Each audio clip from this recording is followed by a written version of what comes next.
Monsieur le ministre, cher Jean-Noël, Mesdames et Messieurs les élus, Monsieur le Président de l'Observatoire de la laïcité, cher Jean-Louis, Madame la Directrice générale de l'enseignement scolaire, Monsieur l'Inspecteur général, cher Abdenour, Mesdames et Messieurs les inspectrices et les inspecteurs généraux, Monsieur le professeur au Collège de France, cher Patrick, Madame la professeure, cher Patrick Veil, Mesdames et Messieurs, tous, professeurs, enseignants, chercheurs, j'en oublie forcément, référents laïcité tout de même, représentants d'associations aussi, je sais que vous êtes quelques-uns, chers amis et chères lycéennes et chers lycéens.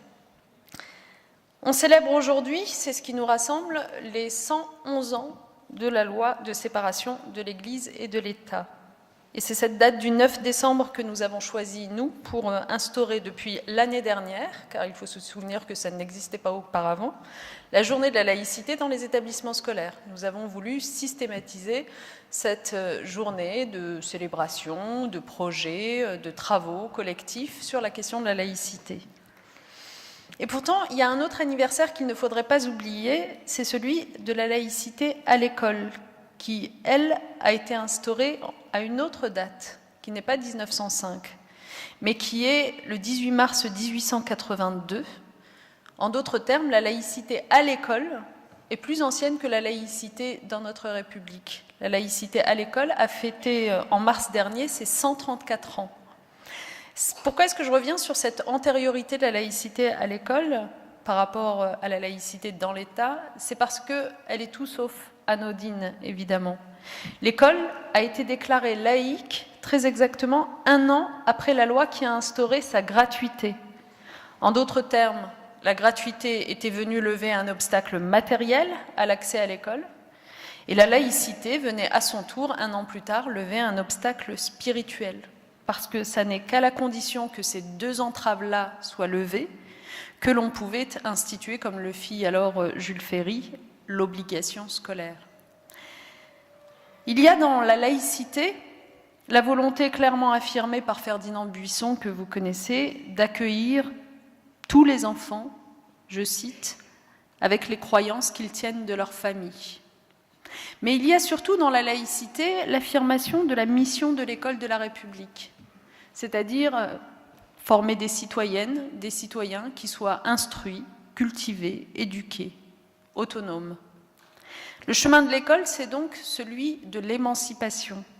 Et c'est cette émancipation que rend possible la laïcité, parce que la laïcité va permettre de constituer un esprit critique, notamment en distinguant le savoir et le croire.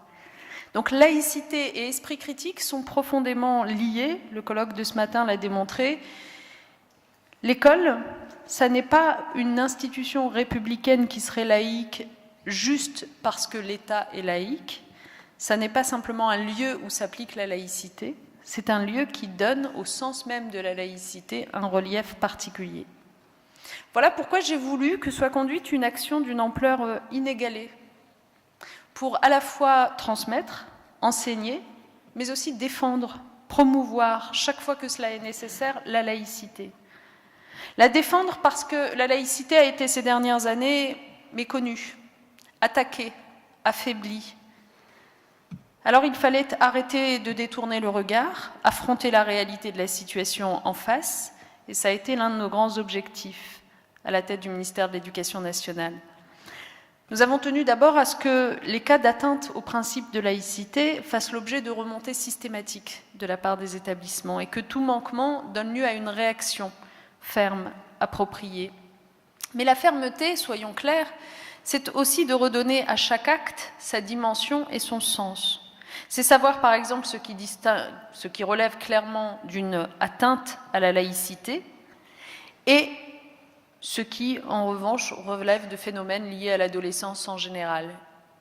Les premières doivent être évidemment comme telles sanctionnées, les secondes doivent être comprises, simplement accompagnées.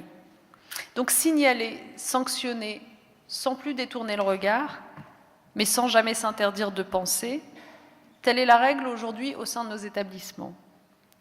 Être vigilant et ferme, c'est essentiel, mais c'est tout aussi essentiel d'expliquer et d'enseigner.